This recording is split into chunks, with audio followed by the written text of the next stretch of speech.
அறிவுகள் நம்முடைய திருச்சபைக்காக, திருச்சபை குடும்பத்துக்காக, நம்முடைய கிராமத்துக்காக, நம்முடைய கிராமத்து ஒவ்வொரு குடும்பத்துக்காக விசேஷமாக இந்த ஜெபத்துல எப்பமெல்லாம் நீங்க ஜெபிக்கிறீங்களோ அப்பவும் நம்முடைய திருச்சபை பிள்ளைகளுக்காகவும், நம்முடைய கிராமத்துக்காக, நம்முடைய கிராமத்தோட குடும்பத்துக்காக ஜெபிக்க மறந்துடாதீங்க. சரிங்களா? உங்க ஜெபம் நம்முடைய கிராமத்தை பாதுகாக்கும், நம்முடைய ஜெபம் நம்முடைய கிராமத்து ஜனங்கள் பாதுகாக்கும், நம்முடைய ஜெபம் நம்முடைய திருச்சபை ஒவ்வொரு பிள்ளைகள் பாதுகாக்கும். சரிங்களா? ஒவ்வொரு நாளும் அவருடைய சமூக கர்த்தர்களை தேடுங்க. சர்வாண்டவர் ஒவ்வொரு திருச்சபை பிள்ளைகளும் நம்முடைய கிராமத்து ஜனங்களை ஆசீர்வதிக்க வல்லவராக இருக்கிற ஆசீர்வதிக்கப்படுகிறவர்களே, அவருடைய சமூகத்தில் ஆராதிக்க வந்திருக்கிறவர்கள் யாவரையும் சர்வமான இயேசு கிறிஸ்து நாமத்தாலே வாழ்த்துகிறேன், ஆசீர்வதிக்கிறேன். சர்வமான ஒவ்வொரு கூட இருப்பாராக.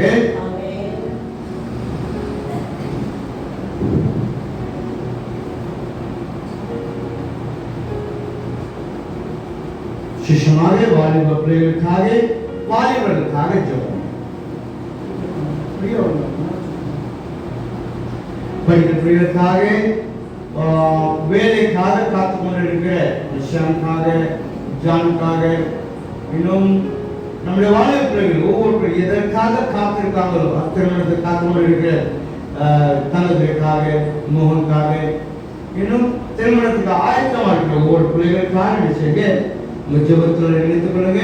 நம்முடைய திருச்சபை பிள்ளைகள் எந்த மக்கள் இருந்தாலும் சரி, இந்த உலகத்தை எந்த மக்கள் இருந்தாலும் சரி, ஒவ்வொரு பிள்ளைகளுக்காக ஜெபத்தில் நினைத்துக் கொள்ள முடியாத உங்களை அன்போடு கேட்டுக்கொள்ளுங்கள். சுகவீனத்தோடு, பலவீனத்தோடு, வியாதிக்கு பிள்ளைகளுக்காக ஜெபத்தில் நினைத்துக் கொள்ளுங்க. சொல்ல ஆண்டவர் உங்களை ஜெபிக்கும்படியாக தெரிந்து வச்சிருக்கிறார். மற்றவர்களுக்காக ஜெபிக்கும்படியாக, மற்றவர்கள் சொந்த காத்திருக்கும்படியாக ஆண்டவர் தெரிந்து வச்சிருக்கிறார். மறந்துடாதீங்க. ஒவ்வொருவருக்காக ஜெபிக்கும்படியாக அன்போடு கேட்டுக்கொள்ளுங்கள். குட். ஏன் ஆலயத்துக்கு வருகிறோம்? எனக்கு கேள்வி கேட்கக்கூடாது. குட். முதலாவது ஈர்த்தவருக்காக நன்றி சொல்லணும். அப்படிதான் மிஸ்டர். இல்லாதவருக்காக சரி கேட்கணும். நம்முடைய ஆலயத்துல வாசிங்க, பரவாயில்ல சங்கீதத்துல 4 வாசிங்க, சென்னையில வாசிங்க சார். சங்கீதம் 11ஆம் அதிகாரம் அது ஒரு வாசிங்க, தேடி வாசிங்க. எதை நம்ம சொல்ல போற வாசிக்கிறேன்?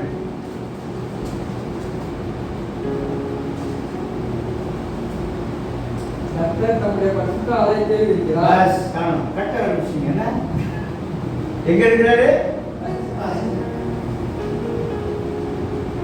கர்த்தர் தம்முடைய பரிசுத்த ஆலயத்தில் இருக்கிறார். சொல்லுது, அவன் கையினால் கட்டப்பட்ட ஆலயத்தில் வாசம் பண்ண மாட்டார். கையினால் கட்டப்பட்ட ஆலயத்தில்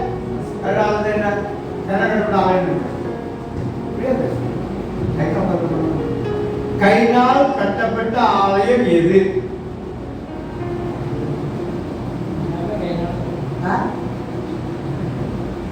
செங்கல், சிமெண்ட், மண்ணு இது வச்சு கட்டப்பட்ட ஆலயம். இதான் ஆலயம். சரிங்களா?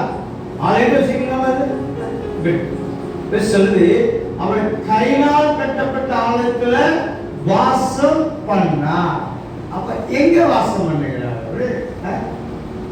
1 கொரிந்தியர் புத்தகத்துல 1 கொரிந்தியர் புத்தகம் வாசிக்கிறேன். 1 கொரிந்தியர்ல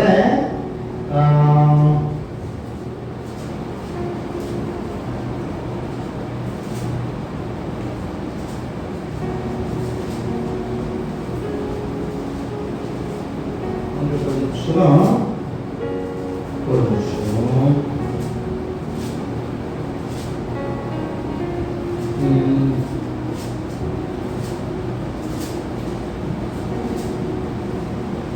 sorry 2 கொரிந்தியர் புத்தகத்துல 6ஆம் அதிகாரம் 14ஆம் வசனம் வாசிக்கிறேன். தேவனுடைய ஆலயத்துக்கும் விக்கிரகங்களுக்கும் சம்பந்தம் எது? நான் அவருக்குள் வாசம் பண்ணி அவருக்குள் உலாவி அவர் தேவனாயிருப்பே அவர்கள் என் ஜனங்களாயிருப்பார்கள். தேவன் சொன்னபடி நீங்கள் ஜீவனுள்ள தேவனுடைய ஆலயமாய் இருக்கிறீர்கள். நீங்கள் ஜீவனுள்ள தேவனுடைய ஆலயமா ஆலயம் நீராலயம். எங்க 2-3 பேர் நாமத்தில் கூடியிருக்கிறார்களோ அங்கதான் ஆலயம். அல்லேலூயா. இந்த ஆலயத்தை ஒருவன் கெடுத்தால் தேவன் அவனை கெடுத்துருவார். என்னோட வாசிங்களே, ஏசாதிக்கும் சுகம் 6ஆம் அதிகாரம் 1ஆம் வசனம் 66ஆம் அதிகாரம் 1ஆம் வாசிங்களே. ஏசாதிக்கும் சுகம் 66ஆம் அதிகாரம் 1ஆம் வசனம். கர்த்தர் சொல்கிறது என்னவென்றால், வானம் எனக்கு சிங்காசனம், வானமே சிங்காசனம், பூமி எனக்கு பாதபடி, பூமியின் பாதபடி. நீங்கள் எனக்கு கட்டும் ஆலயம் எப்படிப்பட்டது? நீங்கள் கட்டும் ஆலயம் எப்படிப்பட்டது? எப்படிப்பட்டது? தண்ணீருக்கும் தலம் எப்படிப்பட்டது? இன்னொரு வசனம் அப்போஸ்தலர் புத்தகம் வாசிங்க. ரோமர் கர்த்தர் அப்போஸ்தலர் படி கொரிந்தியருக்கு முன்ன இருக்கு. வாசிங்களா? கொரிந்தியருக்கு முன்ன ரோமருக்கு முன்ன அப்போஸ்தலர் 7ஆம் அதிகாரம் 47 வாசிங்க.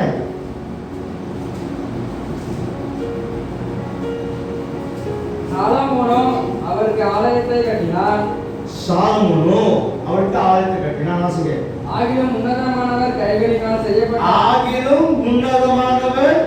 கைகளினால் செய்யப்பட்ட ஆலயங்களால் வாசமாயிருக்கிறார். செய்யப்பட்ட வாசமாயிரார். வானம் எனக்கு சிங்காசனமும், வானோருக்கு சிங்காசனமும், பூமி எனக்கு பாதபடியுமா இருக்கிறது. பூமி எனக்கு பாதபடியா இருக்குது. எனக்காக நீங்கள் எப்படிப்பட்ட வீட்டை கட்டுவீர்கள்? எப்படிப்பட்ட ஆலயத்தை கைனால் கட்டுவிடாது இருக்க மாட்டார். அப்ப எங்க இருக்கிறார்னா அவர் நமக்குள் இருக்கிறார். அல்லேலூயா. நீங்கள் நானும் அவருடைய ஆலயம். எப்படி ஆலயம்? நடமாடுகிற ஆலயம். அல்லேலூயா. இந்த மொபைல் என்ன சொல்லுவாங்க? நடமாடும் மருத்துவமனை இருப்பாங்க. நடமாடும் மருத்துவமனை சொல்லுவாங்க. பார்த்து மருத்துவம் நடமாடும் மருத்துவம். இந்த ஒரு வண்டியில் வருவாங்க. 108 மாதிரி வருவாங்க. எல்லாம் இருக்காது. நடமாடும் மருத்துவமனை ஒரு கிராமத்துக்கு டேரா போடுவாங்க. அங்கே எல்லாரும் கூட்டு மாற்றம் வந்து கொடுப்பாங்க. நடமாடும் மருத்துவமனை. இன்னொன்று நடமாடும் ஏடிஎம். பார்த்தீங்கன்னா ஒரு பேங்க் வச்சுருக்காங்க வண்டி. ஒவ்வொரு பேங்க்லையும் ஒரு வண்டி அந்த முக்கில் வச்சிருப்பாங்க. ஏடிஎம்ல போய் எடுத்துக்கலாம் பைசா. பார்த்து ஏடிஎம் வச்சுருக்கீங்களா? ஒரு பேங்க் வச்சிருக்காங்க.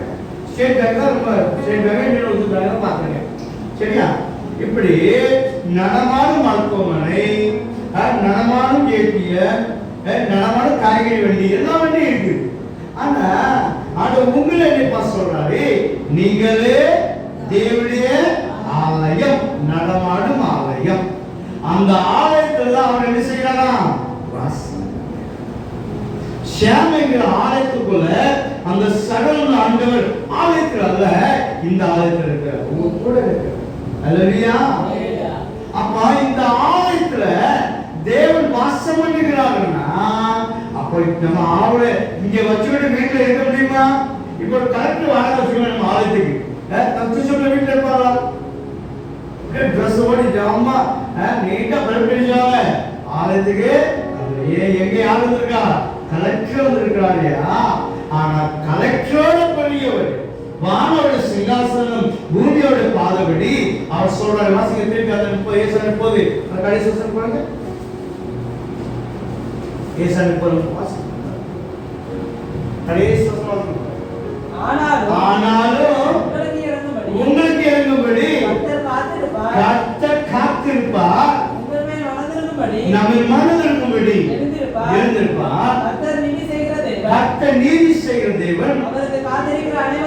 அவருக்கு காத்திருக்கிற அனைவரும் ஆலயத்துக்கு வரும்போது மறந்துடக்கூடாது. நம்மை உண்டாக்கிற ஆண்டவர், நம்மை சிருஷ்டித்த ஆண்டவர் நமக்கான ஆலயத்துல காத்திருக்கிறாரா? எதுக்கு காத்திருக்கிறாரா? ஏன் மனம் விளங்கும்படியா? என் மேல ஏன் மனம் விளங்கும்படியா இருக்கிறா? அந்த என்னோட வாசிங்க அந்த 2ஆம் புத்தகம் 20ஆம் அதிகாரம் 7ஆம் வசனம் வாசிங்க. 2ஆம் புத்தகம் 20ஆம் அதிகாரம்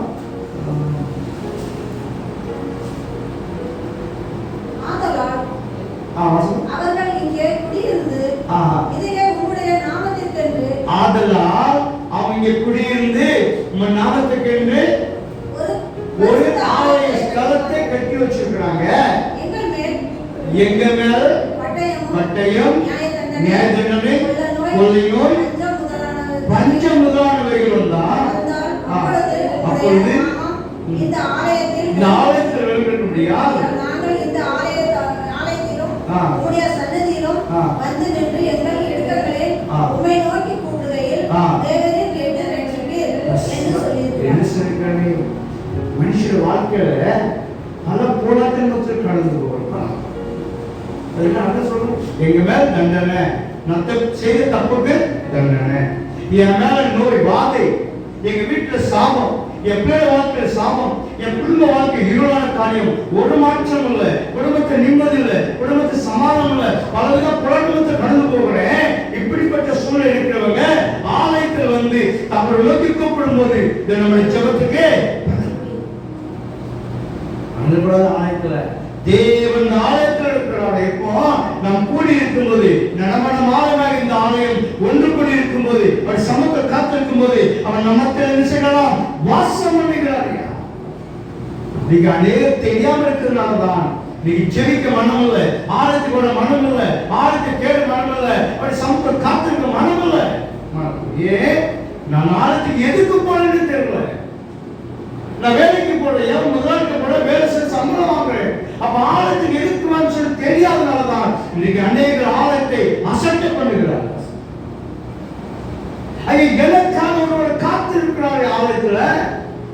என் ஜெபத்தில் பதித்தரும்படியாக, என் விண்ணப்பத்தை கேட்டு என்னை ரட்சிக்கும்படியாக, என் தேவையை சந்திக்கும்படியாக பலவித போராட்டத்தில் வரும்போது அவன் நோக்கி கூப்பிடும் போது தேவன் ஜெபத்துக்கு பதில் கொடுப்பார் என்று சொல்லி தெரியாதனாலதான் இன்னைக்கு அநேக ஆலயத்துல வருவதில்லை தெரியாது. அதான் சாப்பிட்டு முதல் நாள் சொன்னோம், எத்தனை ஆசனம் கொடுக்கிறாராம்.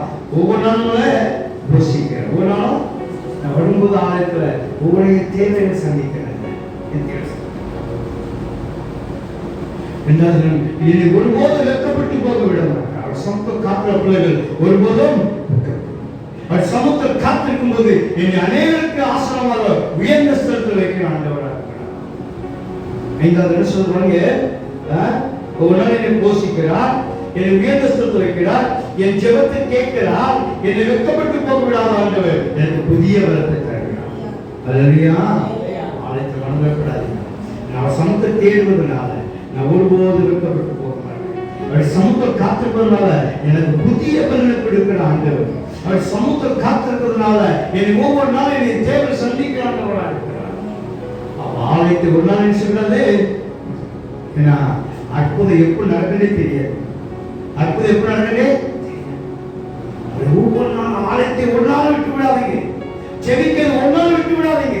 அவர் சமூகத்தை காத்திருக்க ஒரு நாள் விட்டு விடாதீங்க. ஏன்னா அவர் நம்ம விசுவாசத்தை பார்த்து, நம்ம தேர்தலை பார்த்து நமக்கு நிச்சயம் பதில் கொடுக்கிறார். நம்ம தேர்வு பிள்ளைகளை அவர் வலிமையாக பாதுகாக்கிறார். அல்லேலூயா. வனாந்தரத்துல ஒரு குழி மாட்டிக்கிட்டு வனாந்தரம் இருக்கும், தண்ணி இருக்காது, மரம் இருக்காது, நிழல் இருக்காது, காத்தே இருக்காது. என்ன காத்து வரும்? அப்படியே வெக்க காத்து அடிக்கும் வனாந்தரத்துல. நமக்கு இப்படியே வெயில் அடி வனாந்தரத்துல ஒரு குழி மாட்டிக்கிட்டு அந்த சரகத்தில் அந்த சரகை பத்தியும் அந்த முடி அதான் விழுந்து போய் அந்த சூட்டுல உடம்பெல்லாம் சுட்டடிக்கும் போது சொன்னா, ஏன் ஆண்டவருடைய வாழ்க்கை எப்படி இருக்குது? ஏன் வாழ்க்கை இப்படி இருக்குது? என் வாழ்க்கை ஏன் செல்வப்பட்டு போய் இருக்குது என்று சொல்லி ஒவ்வொரு நாளும் தன் குறைய சொல்லிக்கிட்டே இருக்குமா. ஏன் என் வாழ்க்கை எப்படி இருக்குது? என் வாழ்க்கை இப்படிப்பட்ட சூழ்நிலை இருக்குன்னு சொல்லிட்டே இருக்கணும். அந்த வெயில் இந்த உடம்புல படும்போதுதான் உடம்பு காம்புமா. அவங்களாம் சொல்லுமா, ஏன் வாழ்க்கை எப்படி ஆயிடுச்சு? அப்போ ஒரு நாள் அந்த வழியாக ஒரு புறா பறந்து போச்சு வனாந்தரத்துக்கு. அப்ப இந்த குழி கூப்பிட்டுச்சான், என் புறாவே நீ எங்க போற? நான் பரலோகத்துக்கு போறேன், ஆண்டவரை பார்க்க போறேன். அப்படியா?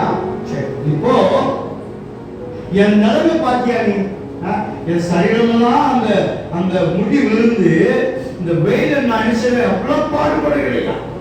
நீ போனா ஆண்டவத்தை கேளு, ஏன் என் வாழ்க்கை இப்படி இருக்குது, ஏன் இந்த துன்பம் எனக்கு இருக்குது, ஏன் இந்த பருவத்தை கடந்து போகிறேன், ஏன் எனக்கு இந்த வேலை சொல்லி என்று சொல்லுன்னு என்ன செய்ய இந்த புறா போச்சு. அங்க போச்சு, அங்க போய் என்ன செய்யலாம் தூதர்கள்லாம் பேசிட்டு போது இந்த குழியை பத்தி சொல்றாரு தூதர்கிட்ட. நான் வரும்போது குழியை பார்த்தேன், அந்த குழிவின் நிலைமை ரொம்ப மோசமா இருக்குது, உடம்பெல்லாம் வியாதி, அந்த சரத்திற்கு அந்த முடியெல்லாம் போயிடுச்சு, அது ரொம்ப கஷ்டப்பட்டு இருக்குது, எத்தனை நாள் அப்படி இருக்கும் அப்படின்னு சொல்லி கேட்கும்போது அந்த தூதர் சொன்னார் அந்த புறாட்ட, அந்த குழிவின் நிலைமை 7 வருஷம் அப்படியே தான் இருக்கும், எந்த மாற்றம் இருக்காது.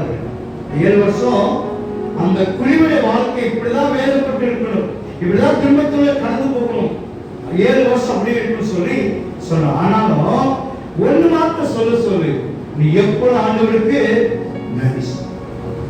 எப்பெல்லாம் வேதப்படுகிறதோ, எப்பெல்லாம் திரும்பப்படுகிறதோ, எப்பெல்லாம் அந்த கஷ்டப்படுறதோ, அப்பெல்லாம் ஆண்டவரே உமக்கு நன்றி.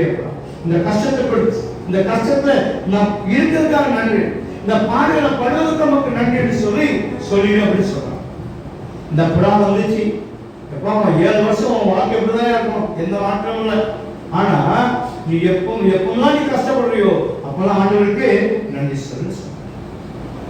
போயிடுச்சு இது அந்த நிலைமை இருந்துச்சு. அப்படி அப்போ ஒரு வாரம் ஆச்சு, 10 நாள் ஆச்சு, திருப்பி அந்த புறா என்ன செய்யுது, எப்படி வரும்போது அந்த குழிவை பார்த்துச்சு, குழி வாழ்க்கையில ஒரு மாற்றங்கள் காணப்பட்டுச்சு. வாழ்க்கையில மறுபடியும் இந்த சலகிச்சு உருவ ஆரம்பிச்சு, அந்த வனாந்தரத்துல ஒரு சின்ன தண்ணி தண்ணி இந்த குட்டை மாதிரி வந்துச்சு, தண்ணி பக்கத்துல ஒரு சின்ன செடி இருந்துச்சு, முளைக்க ஆரம்பிச்சு, அந்த செடிக்கு மேல நின்று இந்த குருவி பாட்டு பாட ஆரம்பிச்சோம். இந்த போன புறாவுக்கு ரொம்ப ஒரு செய்தி என்னப்பா, நம்ம வரும்போது இந்த நிலைமை எப்படி இருந்துச்சு, ஆனா இந்த குருவி பாட்டு படிச்சிருக்குது, குருவி வாழ்க்கையை மாறி இருக்குது அப்படின்னு சொல்லி என் சத்தியக்கு இது பரலோகத்துக்கு போச்சு. அந்த தூரத்தை கேட்டாங்களா, நான் வரும்போது இந்த குருவியோட நிலைமை எப்படி இருந்துச்சு, ஆனா திருப்பி வரும்போது அந்த குருவி வாழ்க்கையை மாறிச்சு, என்ன காரணம் அப்படின்னு சொல்றான். அவங்க சொன்னாரா, நான் சொன்னதா 7 வருஷம் இருக்கு இதே நிலைமை தான், இந்த மாற்றம். ஒவ்வொரு நாளும் அது கஷ்டப்படும் போது, இந்த சடத்தை சூடு தாங்க முடியாம இருக்கும் போது, எல்லாவற்றுக்காகவும் அந்த குருவி நன்றி சொல்லிச்சார். அங்கே 7 வருஷம் அதுக்கு நிலைமை அப்படியே இருக்க நிலைமையில 7 நாள்ல தன் வாழ்க்கை மாறிச்சு.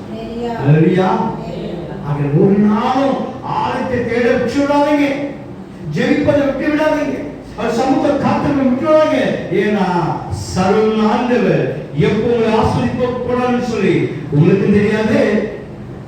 வாசிங்க அந்த சங்கீத ஏசாதிகம் 64 அதிகாரத்துல 4 வசனம் நினைக்கிறேன், 64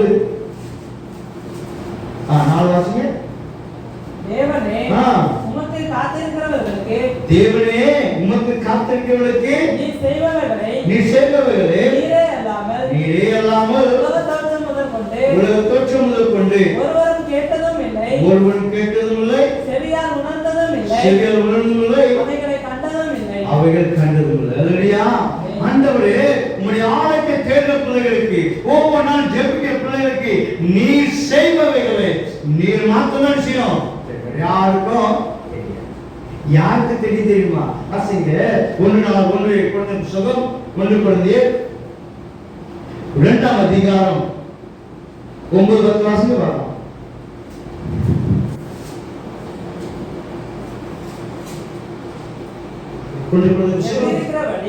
எழுதியிருக்கிறபடி தேவன் யார் மேல் அன்பு கூறுகிறாராம்? தம்மை தேடுகிற பிள்ளைகளுக்கு, செபிக்கிற பிள்ளைகளுக்கு, அவர் சமூகத்தை காக்கிற பிள்ளைகளுக்கு தேவன் செய்ய போகிற அதிசயத்தை என்று வாசிங்க. ஆயத்தம் பண்ணினவைகளை கண் காணவும் இல்லை, காது கேட்கவும் இல்லை, அவைகள் மனுஷனுடைய இதயத்தில் தோன்றவும் இல்லை. ஆனால் வாசிங்க, யாருக்கு? அவரை தேடுகிற பிள்ளைகளுக்கு, செபிக்கிற பிள்ளைகளுக்கு, ஆலயத்தை காக்கிற பிள்ளைகளுக்கு. வாசிங்க, தேவன் தம்முடைய ஆவியினாலே வெளிப்படுத்தினார். அந்த ஆவியானவர் எல்லாவற்றையும் தேவனுடைய ஆழங்களையும் ஆராய்ந்திருக்கிறார். அல்லேலூயா. தன் சமூகத்தில் காக்கிற பிள்ளைகளுக்கு, அவர் தேடுற பிள்ளைகளுக்கு, ஜெபிப்பதை விட்டு விடாத பிள்ளைகளுக்கு அவர் கொடுக்கிற ஆசீர்வாதம் ஜெபிக்கிறவர்களுக்கு மாத்திரம்தான். என்ன ஜெபம் ஒரு நாள் தோற்று போவார். ஜெபம் ஜெபிக்கிறவன் ஒரு நாள் தோற்று போவதில்லை. தோற்று போகிறவன் தேவனை மறந்துடக்கூடாது. ஜெபிக்கிறவன் ஆழத்தை தேர்ந்தவன் ஒரு நாள் தோற்று போவதில்லை. தோற்று போகிறவன் ஜெபிப்பதும் இல்லை, ஆலயத்தை தேடுவன். மறந்துடக்கூடாது. அப்போ ஒவ்வொரு நாள் அவருடைய சமூகத்தில் காத்திருக்கும் போது எப்போ நான் தேவனை ஆஸ்வதிக்கிறான்னு சொல்லி நமக்கு தெரியாது. ஆனால் சமூக காத்திர பிள்ளைகளுக்கு மாத்திரம் தெரியும் அவர் நம்முடைய ஆசையை எப்படி ஆஸ்வதிக்கிறான்னு சொல்லி. நம்முடைய கண்கள் ஆச்சரியப்படத்தக்கதாக ஆசீர்வாத வசனம் லூக்கா சுவிசேஷம் 1ஆம் அதிகாரத்தில், லூக்கா சுவிசேஷம் 1ஆம் அதிகாரத்தில், லூக்கா சுவிசேஷம் 1ஆம் அதிகாரம், லூக்கா சுவிசேஷத்துல 1ஆம் அதிகாரம்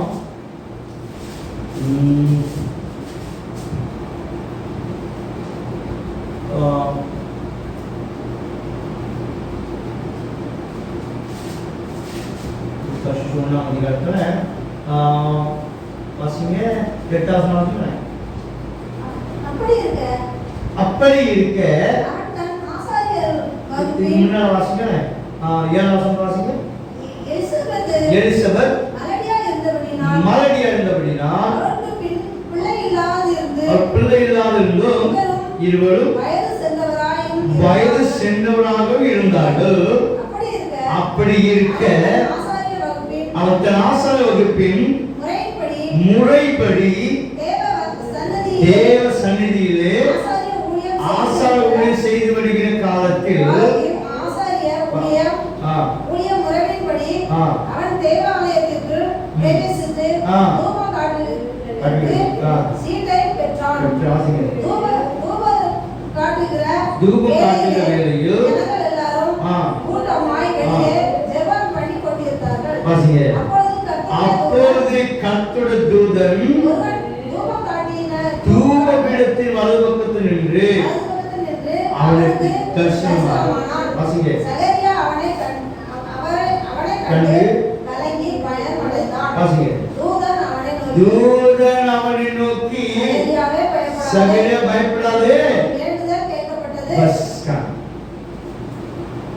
வாழ்க்கையில குறைகள், வாழ்க்கையில பாடுகள், வாழ்க்கையில பிரச்சனைகள், எதிர்பார்த்த காரியம் நிறைவேறல, ஐயோ நான் விரும்பின காரியம் எனக்கு வரல, ஆனா இடைவிடாமல் தேடுகிற பிள்ளை. அதான் சொல்றேன், இடைவிடாமல் ஜெபிக்கணும். எப்பொழுது ஜெபிக்கணும்? எந்த வேலையும் ஜெபிக்கணும். சோர்ந்து போகாம ஜெபிக்கணும். விழுந்து ஜெபிக்கணும். செபிச்சுக்கிட்டே ஜெபிக்க கூடாது. ஒரு நாள் கூடாது. எப்போ தேவனுடைய ஜெபத்தை பலித்தனம் நமக்கு தெரியாது. ஆகையால் ஜெபிப்பதை விட்டு விடாதீங்க. இந்த சகரியா ஒவ்வொரு நாளும் தனக்கு பிள்ளை இல்ல, வயதாயிடுச்சு, ஆனா அவருக்கு ஊழியம் செய்வது செய்யல. ஒவ்வொரு நாளும் அவர் சமூகத்தில் போய் தூபம் காட்டிட்டே இருப்பாரா.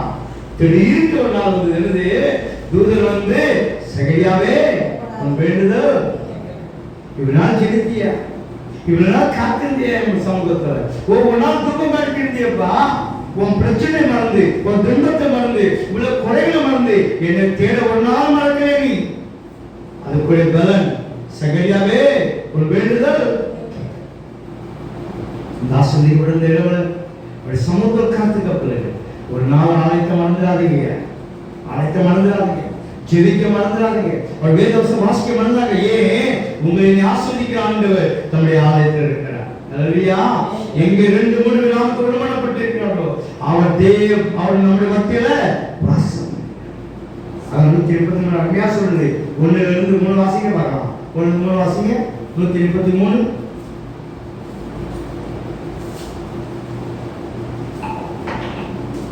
இதோ சகோதரர் ஒருமித்து வாசம் பண்ணுகிறது. வாசிங்க. எத்தனை நன்மையும் எத்தனை இன்பமும் ஆனது. வாசிங்க. அது ஆரோனுடைய சிரசின் மேல் உச்சப்பட்டு அவருடைய தாடியில வடிகிறதும் அவருடைய அங்கீகளில் எம்புகிறதுமான நல்ல தைலத்துக்கும் எர்மான் மேலும் சீயோன் பர்வதங்கள் மேலும் இரும்பு பணிக்கு ஒப்பா இருக்கிறது. அங்கே கர்த்தர் என்றென்றைக்கும் ஆசீர்வாதத்தையும் ஜீவனையும் பஸ் இங்க சவுல் ஒழித்து சமூகத்துல ஒருவர் ரெண்டு பேர் பிரச்சனை இல்லை. அவங்க இதத்தை பார்க்கிறாங்க. அல்லேலூயா. தன்னை தேடி பிள்ளைகளை பார்க்கிறார், ஜெபிக்கிற பிள்ளைகளை பார்க்கிறார், அவர் சமூகத்தை காத்திருக்க பிள்ளைகளை பார்க்கிறார். ஒரு நாள் தோற்று போகல. தேவன் தேடி பிள்ளைகள் ஒருபோது தோற்று போக விட மாட்டார். ஏன்னா சமூகத்துல ஜீவனை ஆசீர்வாதத்தை செய்கிறாரா? சமூகத்துல பிள்ளைகள் நாம வெறுமையா போக நினைச்சாலும் நம்ம அவர் வெறுமையா போக விடாது. நமக்கு ஜீவனையும் ஆசீர்வாதத்தை கட்டளையிட்டாங்க. ஆசீர்வாதம் அவர் சமூகத்தில் காத்திருக்கிறார். யார் மனதார்கள் கண்கள் அநேக காத்திருக்கிறோமே. ஒரு காரியம் எனக்கு வாய்க்காம இருக்குது, என் தேவை சந்திக்கப்படாம இருக்குது. யார் எனக்கு உதவி கொடுப்பா? யார் எனக்கு சப்போர்ட் பண்ணுவா? எத்தனை மணி காய்த்து கொண்டிருக்கிறோம், எத்தனை சோர்ந்து போயிருக்கிறோம். ஏன் வாழ்க்கை எப்படி இருக்கியா? ஏன் காரியம் கைவிடாம இருக்குது? என் சோர்ந்து இருக்கிறோங்களா? சொல்லுது, என் ஆலய வறுமையா இருக்கும்போது உங்க இஷ்டம் போல போடுங்க. நான் ஆலயத்தை காத்திருக்கிறேன், என் சமூகத்தை காத்திருக்க வருவோம் இல்லையா? என்னுடைய ஆஸ்வதிக்க முடியாத ஆலயத்தில் இருக்கிறேன், உங்களை எதிர்பார்த்து கொண்டு இருக்கிறேன். நீ உங்க இஷ்டம் போல போயிருக்கீங்க. அப்படி தேடாத நாட்கள் அநேகமா இருக்கு. ஒரு பெண் தன் ஆபரணத்தை மறப்பாலோ? மறக்க மாட்டாங்க. ஆனா என் ஜனங்களோ எண்ணி முடியாத நாட்களை நீ மறந்து போயிட்டாங்க. இல்லையா? மறந்து போயிட்டாங்க. என்ன நான் ஆலயத்துல காத்து இருக்கிறேன், காத்திருக்க என்ன காத்திருக்க வச்சுட்டு அவங்க இஷ்டம் போல போறாங்க. என்கிட்ட ஜீவனை வாங்குறாங்க, சுகத்தை வாங்குறாங்க, ஆசீர்வாதத்தை வாங்குறாங்க, எல்லாச்சும் வாங்கிட்டு என்ன மறந்து போயிடாங்க. என் சமூகத்தில் காத்திருக்க மறந்து போயிட்டாங்க. எல்லாம் நான் கொடுக்கிறேன், எல்லாம் வாங்கியும் என்னை தேட மறந்துட்டாங்களே. சமூகத்தில் காத்திருக்க பிள்ளைகள் பெருமையா இருப்பதில்லை. நான் வெறுமே போக மாட்டேன், நான் வெறுமே போக மாட்டேன். நான் வெறுமே போயிட சோர்ந்து போயிருவேன், என் காலத்தை நினைச்சு சோர்ந்து போயிருவேன், என் தேவை நினைச்சு சோர்ந்து போயிருவேன். நம்பியா இருப்பா, நான் வெறுமே போயிட சோர்ந்து போயிருவேன்ப்பா. நான் வெறுமே போனாண்டவரை திக்கட்டால காணப்படுவேப்பா. இந்த எழுப்பு நீங்க மற்ற இருக்காக நன்றியப்பா. ஆனா நீங்க ஆலயத்துக்கு இருக்க நன்றி. உங்க தேடின பிள்ளைகளுக்கு நீ கொடுக்கிற ஆசீர்வாதம் யாருக்கும் தெரியாது, யாருக்கும் தெரியாது. வந்த பிள்ளைகள் ஆண்டவரே வந்ததமாக தேடி போக கூடாது. இப்படி சமூகத்தில் காத்திர பிள்ளைகள் வெக்கப்பட்டு போவதில்லையாப்பா. இப்படி சமூகத்தில் காத்திருக்க பிள்ளைகளை நீ வெக்கப்பட்டு விட மாட்டேன் ஆண்டவரே. பிள்ளைகள் உயர்ந்த சத்துவை ஆப்படுத்துறீங்களா? அந்த பிள்ளைகளை கண்ணோக்கி பாருங்க. எதற்காக வந்திருக்காங்களோ, எந்த நோக்கத்தில் வந்திருக்காங்களோ, எதை எதிர்பார்த்து வந்திருக்காங்களோ பிள்ளைகளை நிறைவேற்றி அனுப்ப முடியாச்சு. சொல்ல மாட்டேன், நான் வந்த மாதிரி திரும்பி போக கூடாது. நான் திரும்பி போன சோர்ந்து வேணும்ப்பா, பலட்சி வேணும், திக்கட்டா காணப்படுவேன்ப்பா. என்னை விட கத்த அர்ப்பணிக்க சொல்லுவோம். வேதத்தில் காணும் பாத்திரமெல்லாம் இயேசுவின் கொட்டிடுவே. என்னையும்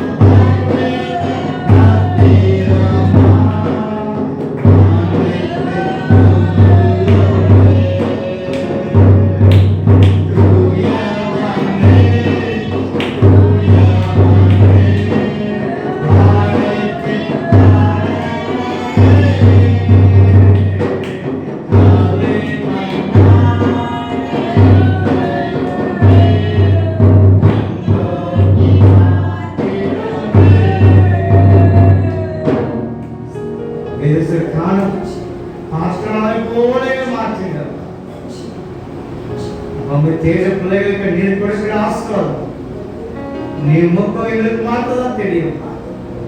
விதமா சிந்திக்கிறான் அந்த ஊருடைய எண்ணங்கள் சிந்த மாற்றத்தை நீ அறிந்த உன்னுடைய ஆழத்தின் நன்மை நான் உன்னுடைய ஆழத்தை சம்பளத்தால் மேற்கொள்ளக்கூடிய சமத்துவம் இப்படி சொல்லுங்கள். பெரியாத தேவன் தகப்பன் இந்த இடம் முழுவதும் எங்கள் கிறிஸ்தவ பிள்ளைகளோடு எங்கள் கிராமத்து ஜனங்களோடு கூட நம்முடைய கண்கள் சத்தம் பிழைகள் அந்தகார சக்திகள் கொள்ளை நோய் விஷ ஜந்துகள் விஷ கிருமிகள் எங்க எளிய பிள்ளையாக இருப்பார். எங்க கிராமத்து 4 முக்களையும் இப்படி தூதரட்டு பாதுகாத்து இந்த 4 முக்களை ஆண்டு விடுப்பார். தகப்பனே ரத்தம் தெளிக்கிற மாட்டோம் கிராமத்துக்குள்ள பிள்ளைகளுமா எந்த தீங்கு நாச மோசமோ அணுகாமல் பாதுகாத்து ஒவ்வொரு வீட்டை சுற்றி பாதுகாத்து ஒவ்வொரு வீட்டிலும் சமாதானம் சந்தோஷம் நிறைவாய் காணப்படுத்தப்பா. எல்லா இடோட காரியம் நீக்கி போகட்டும். வியாதியின் இருள் பலவின இருள் தர்த்தன இருளப்பா சுகவென இருளப்பா கவலை கண்ணீர் இயேசு நாமத்தில் நிர்மாணப்படுத்தும். ஒவ்வொரு குடும்பத்திலும் விட முகத்தில் ஒளி பிரகாசிக்கட்டும். ஒவ்வொரு வீட்டு மேல பிரகாசிக்கட்டும். ஒவ்வொரு குடும்பத்தின் பிள்ளைகளை பிரகாசிக்கட்டும். தமக்கு பிரியமானவனுக்கு நல்ல தூக்கத்தை கொடுக்க சொன்னதில்லை. எங்க மேல பிடிய வைத்து நல்ல தூக்கத்தை கொடுக்க துமக்கு எங்களோட பேசுங்க. மறைப்பொருளை வெளிப்படுத்திட்டாங்க. எங்க மூலமாக நீங்க என்னென்ன திட்டத்தை வச்சிருக்கீங்க அந்த திட்டம் சொப்பனமா பேசுங்க. இந்த இரவுல இப்படி வருகை இருக்கும் என்றால் இப்படி வருகை எடுத்துக்கொள்ளும்படியாக ஆயத்தப்படுத்துங்க. இந்த இரவுல இப்படி வருகை தாமதிக்கும் என்றால் நாளுல அதிகால வேலை இப்படி சமூகத்தை வந்து காத்திருக்கத்தக்க எங்களுக்கு கேள்வி செய்கிறோம். இயேசு கிறிஸ்து நாமத்தினால பிதாவே நானுமை பாக்கி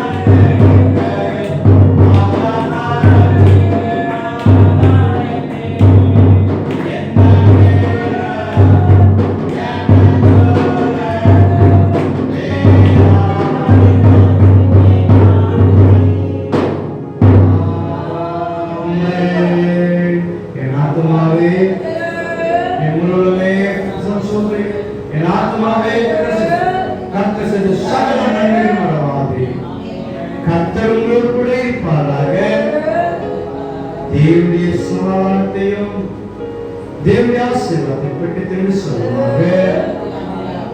ஹல்லேலூயா.